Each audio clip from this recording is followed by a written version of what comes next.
Hello everyone, কেমন আছো সবাই? আজকের রেসিপি হচ্ছে ক্রিসমাস প্লাম কেক।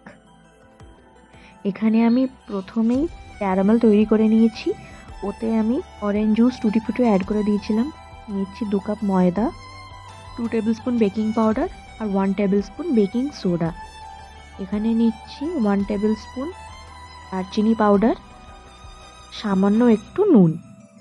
সব কিছুকে একসাথে চেলে নিলে রেডি হয়ে যাবে আমাদের ড্রাই ইনগ্রিডিয়েন্টস। এরপর নিচ্ছি 1/3 কাপ দই। দইটাকে ভালো করে ফেটিয়ে নিতে হবে।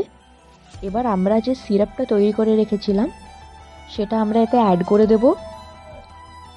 ভালো করে মিক্স করে এতে অ্যাড করে দেব 1 টেবিল স্পুন ভ্যানিলা এসেন্স। যে ড্রাই ইনগ্রিডিয়েন্টসটা আমরা বানিয়ে রেখেছিলাম ওখান থেকে কিছুটা এতে মেশাবো। আমি 3টে ব্যাচে এখানে তার মিক্সচারটা অ্যাড করেছি। আমাদের এখানে ড্রাই ইনগ্রিডিয়েন্টসগুলো ব্যাচে অ্যাড করতে হবে। যদি মনে হয় কনসিস্টেন্সিটা খুব ঠিক হয়ে যাচ্ছে তাহলে আপনি একটু দুধও অ্যাড করতে পারেন। সব কিছুকে একসাথে ভালো করে মিশিয়ে নিচ্ছি আমি এখানে। এবার আগে থেকে গ্রিস করে রাখা টিনে আমি এই ব্যাটারটা অ্যাড করে দেব। একটু গার্নিশ করে দিচ্ছি চেরি আর টুটি ফ্রুটি দিয়ে। এখানে আমি এই কেকটা কড়াইয়ে বেক করব। আপনারা চাইলে মাইক্রোওয়েভ, এয়ার ফ্রায়ার সব কিছুতে এটা বেক করে নিতে পারেন। আমি কড়াইয়ে এখানে 40 মিনিট মতন বেক করেছি। এবার একটা ছুরির সাহায্যে দেখে নেব।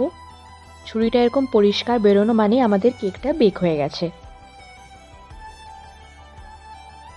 তাহলে রেডি আমাদের ক্রিসমাস প্লাম কেক। কতটা সুন্দর হয়েছে দেখুন। আপনাদের ভিডিওটা ভালো লাগলে ভিডিওটা লাইক করবেন, পেজটাকে ফলো করবেন। আর হ্যাঁ, আপনাদের সবাইকে মেরি ক্রিসমাস। টাটা।